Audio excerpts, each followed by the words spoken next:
2027, 2028, and even 2029, this weekend matters. More than 30 elite prospects descend on Norman for Future Freaks weekend inside the Switzer Center. And history says that when this event hits, big-time commitments follow. Brent Venables and Jim Nagy aren't just recruiting for the season, they're making waves for the future with events such as these. Tonight, Kchris Griffin of the Horns Down podcast, along with Mr. Mason, Chris Mason of Sooners 360, break down who's coming, what positions matter most, and which names could pop sooner than you think. Hey, it's time for Sooner Recruit Intel. Buckle in.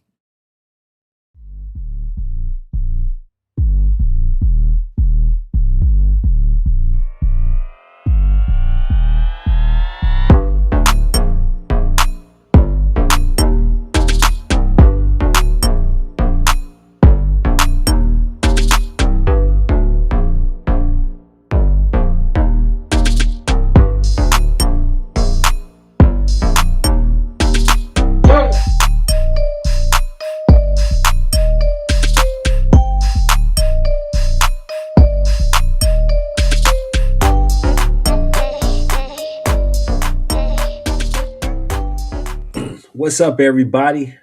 Obviously, you see, we're back. Sooners recruiting, right? Some recruiting intel tonight. Chris Mason, Sooners 360, Kchris Griffin here. Horns Down Podcast. Definitely like and subscribe to each channel. Definitely subscribe to each channel. We're on the road to pretty much 1,000 or so subscribers or whatnot on both channels, but also definitely like this video, share it, do all those different things. Chris Mason definitely has some good stuff for you guys tonight, so we'll jump right into it. Chris Mason, it looks like we got Future Freaks coming up this weekend. Seems like that is going to be a pretty big weekend. I'll let you just kind of go ahead and jump into it with the first topic. Yeah, I mean, there's probably some in the range of about 15 players confirmed right now that have posted on social media that they're going to be there this weekend. So probably that number will double by the time Saturday actually rolls around. Some 2028 kids, I think there's going to be more 2028 kids than we realize, and I think OU will take advantage of this weekend to bring in some freshmen that they've already some 2029 kids that they've already made some offers. OU has a sprinkling of 2029 offers out there. I think they'll try and get some of those kids on campus as well. So you're talking 3 classes could be represented by this big weekend. In terms of 4 or 5 names to watch that have confirmed that should be on campus that I think OU could make a move on this weekend, or OU could get a commitment from, or perhaps separate from their competitors. The names that scream to me are Bode Sparrow, the number 55 player in the nation, Rivals 100 player from Utah, safety. We've talked about him on this pod a couple of times. He's a perfect Brandon Hall safety. 6'2", 195, great ball skills as a wide receiver. OU had a big lead for Juju Johnson. Some teams are kind of hacking into that a little bit, but he'll be back on campus. He'll have a chance to hang out with Lamar Morgan, the new OU cornerback coach, and kind of get that relationship going. He's a Rivals 100 player, number 99 in the nation right now. He was ranked higher, but he got hurt part of his junior year from he had an injury. If he can get back into the elite form he had before that, Juju Johnson's like a top 40, top 50 player in the nation. Then you have Jalen Scott, the 4-star safety. Lucas, we'll get to that right after I finish this segment real quick. But we'll definitely talk about that. So then you have Jalen Scott, the safety from Alabama, who a lot of folks have been predicting to the Sooners. This is his first chance to get back to Norman since last fall. He's a Rivals 250 player who's doing really well in some of the 7-on-7 tournaments that are going on. So that's 3 guys right there. Sorry, that's 3 guys right there. 2 more names for you to watch. A new OU offer, Cedric Marsh, a defensive end from Texas. He's 6'5", 235, fits the mold of the defensive ends OU was looking at last year. He's very similar to kind of a Matt Nelson or Daniel Norman, the big defensive end from Florida that OU got. He fits that kind of mold heavily. And then Tyson Ross, the 3-star offensive lineman from Kansas, 6'5", 290, could play tackle, can play guard. He very much fits in that mold of when Nagy says he's looking for offensive linemen that can play multiple positions. Tyson Ross fits that mold. So of the names coming into campus who are not already committed to the Sooners, those are 5 I think OU could either separate or potentially get a couple of commitments from. All right. Anybody else that you want to mention on that list of names that's going to be coming that you think are like, hey, these are big time guys that we could potentially get? Yeah, just waiting for. He said it in multiple interviews. Just waiting for him to post something on social media to confirm. But Jamison Roberts, the Alabama quarterback that OU has been targeting, that we've talked about on this show a number of times, should be on campus, and I think there's a strong possibility he could also pull the trigger this weekend or maybe right after. Okay. I mean, he's talking about he had an interview with Chad Simmons, I think it was, where he's talking about like a March-April decision. And Chris, this visit to Norman is the last. He's going to Florida, I think, midweek. Yeah. And then this visit this weekend is the last visit he has scheduled. So that's kind of a big tip-off. Yeah. So I know UGA and a bunch of other programs are trying to get involved with him. UGA is talking like 4 quarterbacks. Auburn's talking to 4 quarterbacks. All OU is doing is talking to him. He is their focus. Whereas UGA is dividing their attention between a number of quarterbacks. Same thing for Auburn. Same thing for Florida and maybe Ole Miss as well. That's and Kentucky. These are programs that are all talking to multiple kids. Whereas OU, since he visited in November, has been focused on Roberts. They haven't really. There's been no real noise about Peyton Houston at all. It's all been Roberts. And as Jimmy Satterfield just said, Roberts' stock just keeps getting higher. If he can grab an Elite 11 Elite 11 camp invite for the big event, I think that he could be I think Jamison Roberts could be a top 150, top 100 type quarterback. His athletic skill level is sky high. I mean, the potential, his runway is significant.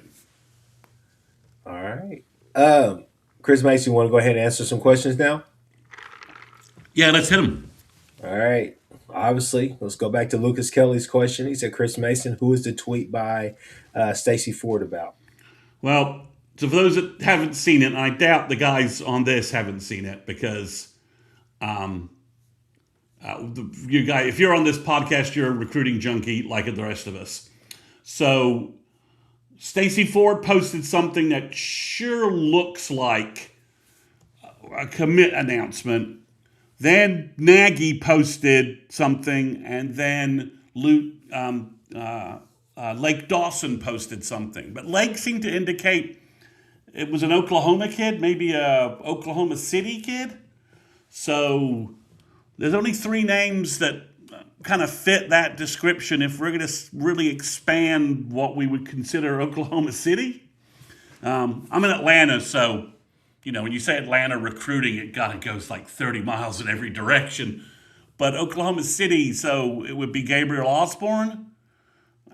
Technically, I guess you could say Ben Kolar, even though he's at Norman. And Case Alexander's at Washington, Oklahoma, which is sort of near Norman. So if you consider these guys 20 minutes. Yeah. Yeah. I mean, would you consider these guys to be in Oklahoma City? I don't know. And maybe that's a red herring, but it certainly looks like somebody has committed to the coaches tonight, and we're going to be in a waiting mode for a public announcement. So who's your guess? Let's get your guess. Well, if the Oklahoma City thing is not a misdirect or something like that, or isn't related to this, I think if Gabriel Osborne has had a chance to meet with Lamar Morgan and feels confident with him, that kind of makes sense to me. All right. I mean, I think if Valai hadn't left, Mhm. I think we might have seen Osborne in the fold by now already. So maybe that's if it's a big commitment in state. Gabriel Osborne, who we talked about last week, has 5-star potential and is going to be ranked, should be a 5-star on Rivals if they continue ranking the way things go. Chris, that would be an elite cornerback added to Lamar Morgan's cornerback room. It would be another 5-star, fringe 5-star player, giving OU 3 5-star kids basically in March. By March, for December signing day, that would be kind of crazy. All right. Let's real Lucas quick. Lucas Lucas Kelly Kelly. says, I think it's Osborne. He's the only name that seems big enough to post about. Well, you would post about anybody. They want those kids, so you would really post about anyone. But again, when you're talking Oklahoma City, it's the only one that makes sense. All right. Oh, We got Trojan Fight next with a question.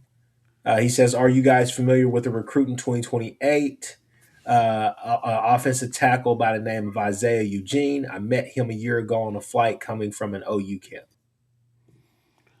that is not a name I've heard about. It's not a name I remember anyone talking about for OU at his camp setting. But there were lots of kids there. 2028 is certainly okay.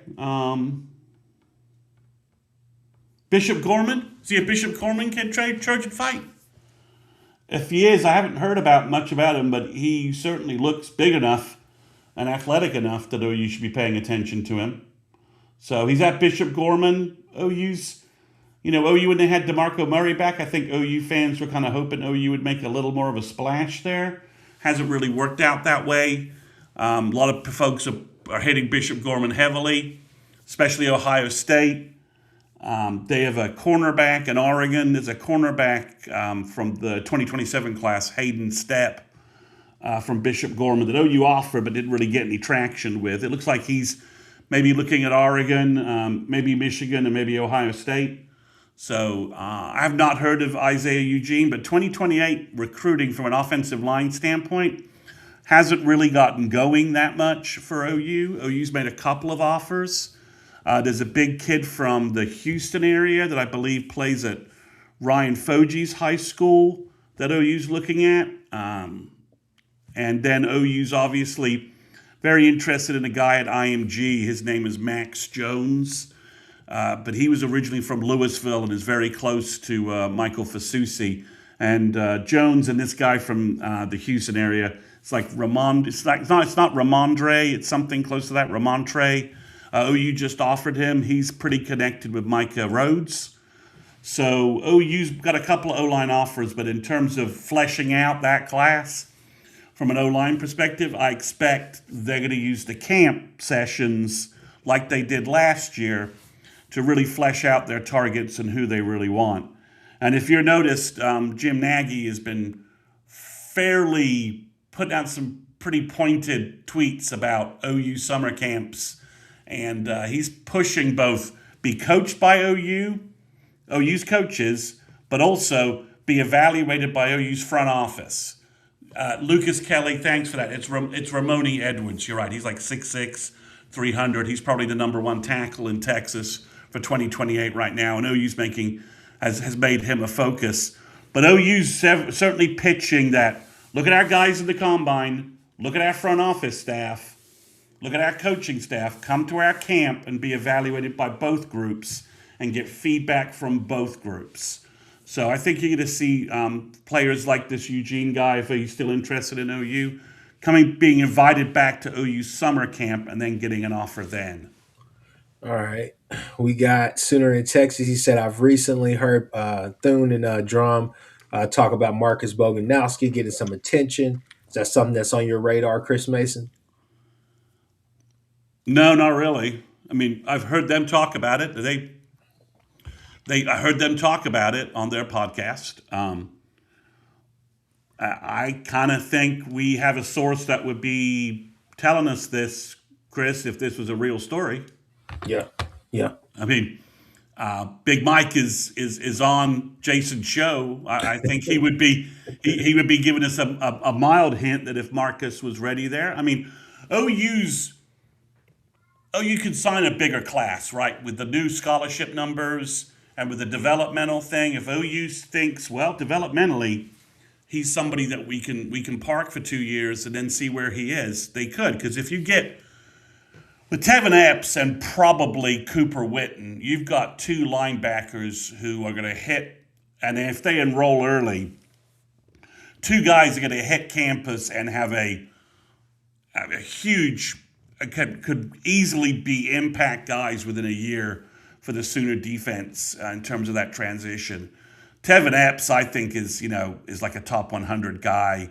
His skill set is elite, and then he plays Mike linebacker, and you allow Cooper Witten to play Will. I think Cooper Witten has a ridiculous ceiling. I'm looking So do you add Marcus as a? I mean, the question is, do you go three white linebackers, and if you can't get Case Alexander, who is that third linebacker? And of course, hold on, sorry, Chris Mason.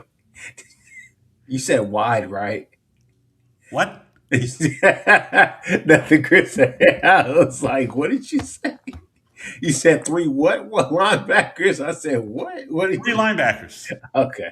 I didn't say anything else but three linebackers. At least I didn't mean to say anything else but three linebackers. So if OU wants to sign three linebackers, Tevin Epps is one, Cooper Witten should be one. The third is up for grabs, and I think OU would like that to be Case Alexander from Washington, Oklahoma. But his brother went to Penn State from Iowa State. He's part of the Nittany Cyclones. All right, so Hall of Fame has an update for us on Marcus Boganowski. That makes sense. I think if Marcus comes to the OU camp and looks really good and they like where his frame is and where that development is, yeah, I think they could easily make an offer, especially if, like I said, if you start falling off with Case Alexander and you think he's going to Penn State, there's not a natural third linebacker on OU's recruiting board right now. I mean, I think they probably should offer, we talked about this a little last week, the Izzy Hammonds kid from Choctaw that's flying up recruiting rankings. They have a couple other kids out there. So, but yeah, I think it's possible that OU takes a look at Marcus Boganowski, and especially if they're missing their third linebacker by the time summer camps start, and he looks very good at that summer camp. OU could clearly make an offer. As I understand it, Marcus he's not quite as tall as his brother, but I think Thune and Drum were saying that he's kind of a slightly bigger frame, which is kind of hard to understand because Mike's not exactly a small frame kid either. So, but if there was a true linebacker version of Boganowski that could be 6'1", 235, 240, I wouldn't be opposed to OU kicking the tires on that situation. It sounds like Hall of Fame has another update for us. Like I said, if Marcus gets an OU offer, I would be stunned that our friend Jason won't have the scoop on that pretty early. So if he's timed at 4.7 and he's still, he's just a junior, that he may be an interesting guy that OU could take a chance on. So yeah, I mean it's definitely a possibility. Again, if you can reverse the Case Alexander recruiting battle and stack him next to Tevin Epps and Cooper Witten, I don't know how you really move off of that, but we'll see. I'm a little confused as to the hold Penn State is making in this situation, but his brother plays there. Maybe he wants to play with his brother. They're 3-year gap between them, so they shouldn't be playing that much together, but we'll see. But it's obviously Penn State, or it looks like it's Penn State or Oklahoma for Case Alexander at this point. All right. Well, Chris Mason, let's keep it on moving. The impact. Let's talk about the combine a little bit. What impact has that had on recruiting, at least from what you've heard? Well, obviously, it's it's not. You've seen the level that Jim Nagy's been posting on Twitter about all weekend about the combine, right? And then you see Todd Bates posting about Grayson Halton a lot, and obviously the hype Grayson Halton got out of this. So I think, Chris, what the two draft picks that I think we're going to see for the Sooners in the second round, and the combine proves this, is Bates is going to have his first OU legit big time defensive tackle draftee. Same thing for Chavis. And what the combine kind of proved that. And I think you're going to see Bates' recruiting message kind of go up another level, because he's going to have his guy, his OU guy, no longer going to have to use Clemson guys as an example. And I think overall, I think the message is, Chris, the OU guys start out. I mean, they look great in the combine. I mean, for the most part. I mean, you maybe the best numbers they put up in quite a while. I know from breakdown from Oklahoma breakdown to us, all three of us. I know we've been talking about that as well. Those numbers needed to improve.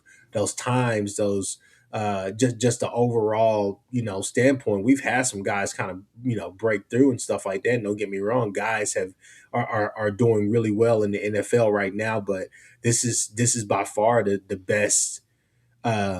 The best collection of talent. The only thing that I would say was a little bit of a letdown to me was just the fact that Kendall Daniels didn't really, he didn't run his 40 or whatnot. But I'm sure there is a reason for the madness. So we'll see what that goes. But I think it goes a long way with a lot of kids, because now you're seeing these guys. They're in the league. You can talk about Lealu, kids like that. But now you can also talk about, Halton and all the rest of them, and how they're testing and how they're doing all the rest of this stuff, and development too.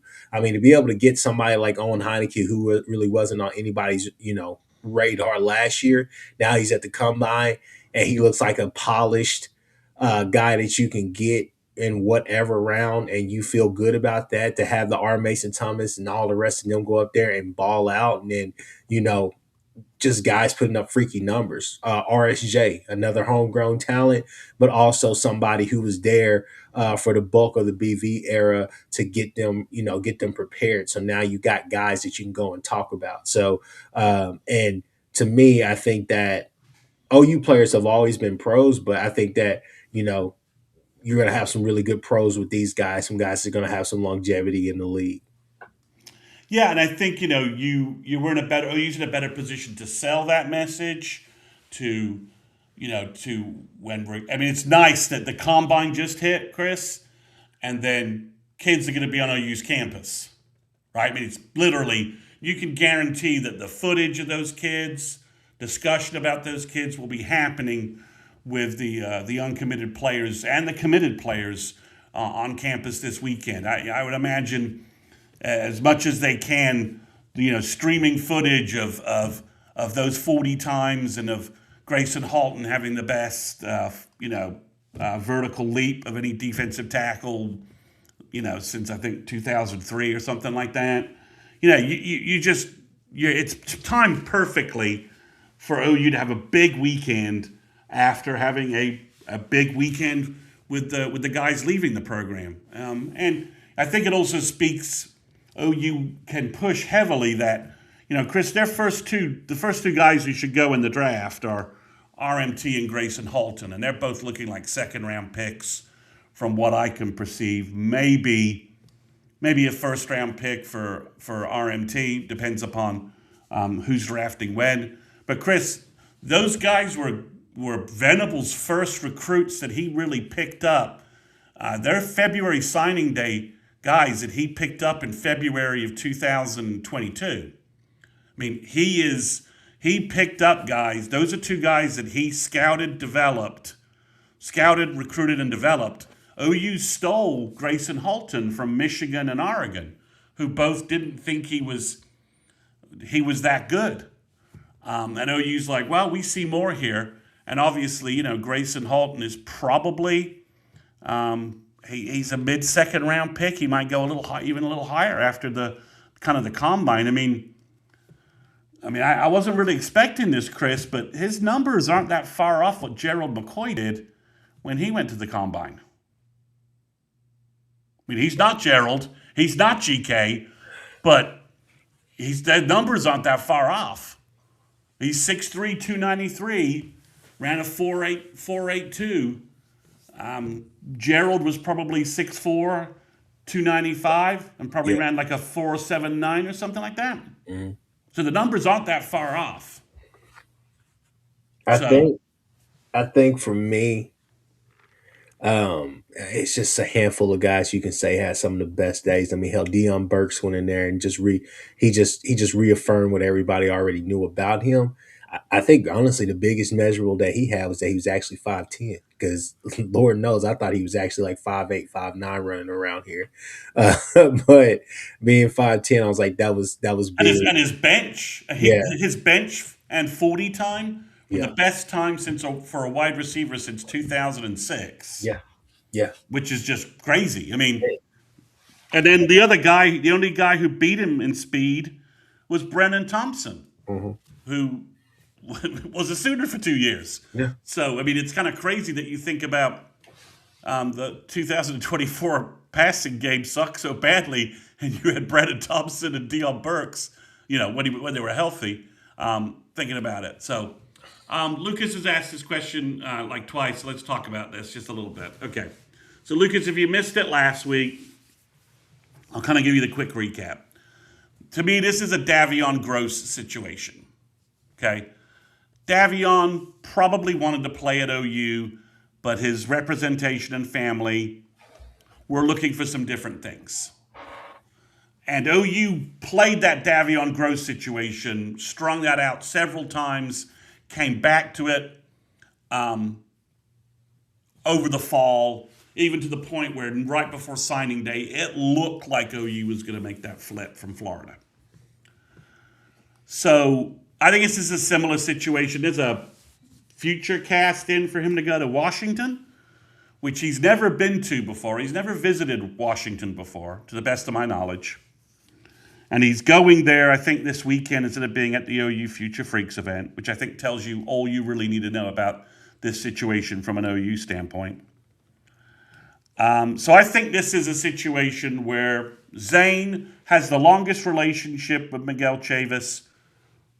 I basically heard that, he sort of gave OU a silent commitment back in January. That doesn't mean anything until they go public. So I'm not criticizing any kid for making a silent commit and changing his mind. That's just recruiting. But that's 2 times that he's sort of given OU the indication that he wants to be a Sooner, and twice now that he's sort of changed direction. So last fall when Gross was doing this, Jim Nagy didn't have a lot of options about what he was doing because OU had just come off that 6-6 season and were kind of struggling. That's not the case right now. So I think if Zane chooses Oregon or Washington, which is what I would predict coming up on March 13th, I don't think OU necessarily spends a lot of time worrying about it. I think they move on and focus on other targets. So that's where I think the Zane Rose situation is.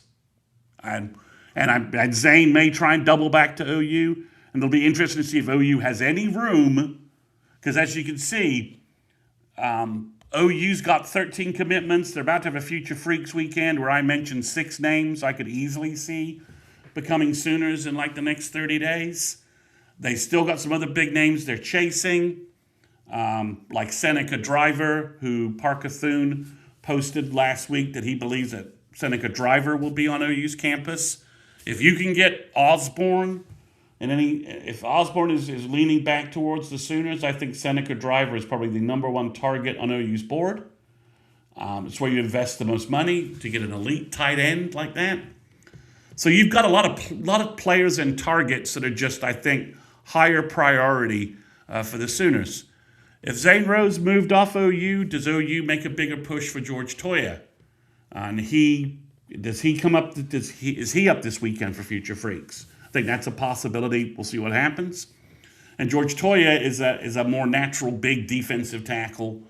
That would be something OU could play out. If OU can make a move there, OU may just not have the money or the spot for Rowe to turn around and try and decide if he wants to be a Sooner or not later on in this process. But it looks to me like a Davion Gross situation. He kind of stunned everybody by choosing Florida. Hadn't really been to Florida that much. Again, I don't think Rowe's been to Oregon or Washington at all. Or if he has, it's certainly not the 12 times he's been to Norman. So, you guys can kind of fill in the gaps in the middle about what I'm referring to in terms of the Rowe situation. That's what it looks like. But I think, if this was an old style recruiting back in 2017, Zane Rowe would already be verbal to Oklahoma and be part of this class. But that's not the way things work today. I'm mom over here. I'm putting my head down mostly because I'm sad about that because Rowe is somebody I've been telling you on and off screen about that I need that kid in the class, right? But I trust the staff, I trust the scouting, and I trust that we will get who wants to be here ultimately. So I mean it's a thing where obviously I think the challenge to him would be, hey, dude. It's a lot that goes into a lot of development, a lot of everything. It's like that. But I hope that kid goes to the right place for him and that he's happy wherever he goes and he balls out. But yeah, I mean, it's just one of those situations where you hate to see it, but it happens, right? That's part of recruiting. So 3 names that seem to be bubbling more back up for the Sooners. The first one we mentioned a little bit is Brian Swanson, the big offensive tackle, offensive guard from South Oak Cliff. He was just there was a big combine event in Dallas, and he was talking up the Sooners. He may be up this weekend. We'll see. Texas seems to think they're getting him. I mentioned this last week. My sources say Jim Nagy wants Brian Swanson to be a Sooner. He views him as a offensive lineman who can play 4 positions, and the value of that is significant in terms of Jim Nagy. So keep an eye on that.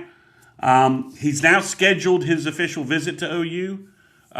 Trenton Blaylock, the next Blaylock brother, who just ran a 10.43 in his 100 meters, and he's 6'1", 185, 6'2", 185.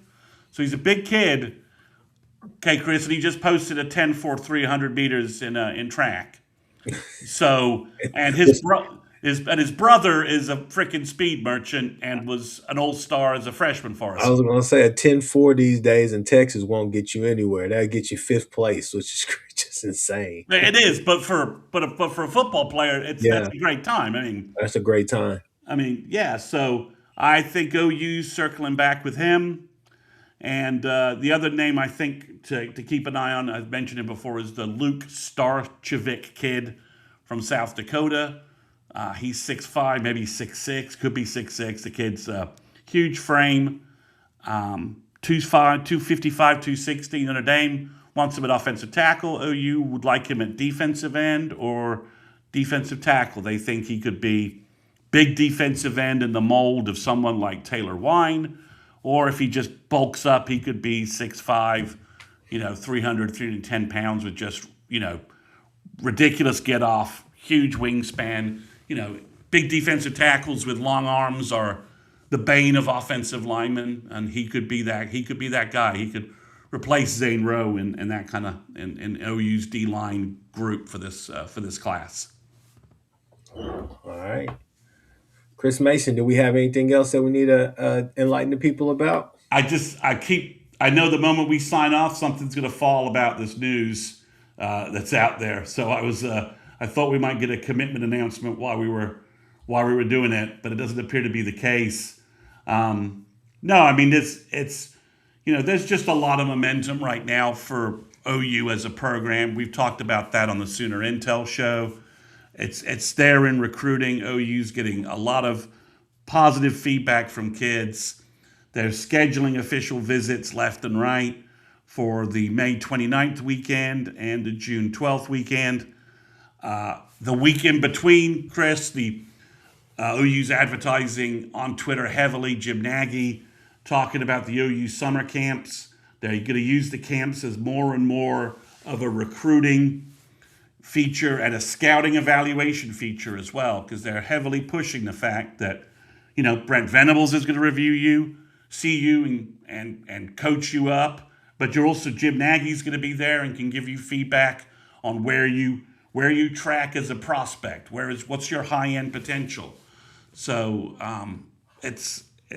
OU's June is going to be stacked and packed with news on recruiting. So OU could be done with their 2027 class, by mid to late June, Chris. It's entirely possible. Which with 25, 26 kids, that seems kind of crazy. Yeah. But it's possible. And then they could just spend most of summer camp and all fall working on the 2028 kids, getting all the 28 kids in for unofficial visits. OU's got a pretty good home schedule lineup. I think we all recognize OU's three biggest games probably for the year are early at Michigan, at Georgia, and obviously Texas. But they got good games in the second half of the season, home games to get a lot of kids into Norman to see hopefully a Sooner team going for another playoff run. But from a recruiting standpoint, things are in great shape. OU looks to have identified most of their targets. If I would like to see another offer or two, Kchris, I'd like to see a couple more offers at tight end. It looks like Zach Ferris, the Vegas tight end, is leaning to Texas. So that's kind of reduced the tight end group to Ben Kolar and Seneca Driver. I'd like to see two or three more names at tight end. We know that Nagy's probably working on that. I'd like to see an offer to a big kid, someone who could be a future Hayden Hansen, someone who's 6'6", 6'7", 230, 235 right now, but has the kind of frame that could, fill out and be a big tight end in a year or two. So I'd like to see a couple of those guys get some offers if we're from there. Linebacker, I think maybe OU needs to ID a couple of guys in case the Case Alexander thing goes the wrong direction. And maybe Marcus Boganowski is one of those names, but we'll see.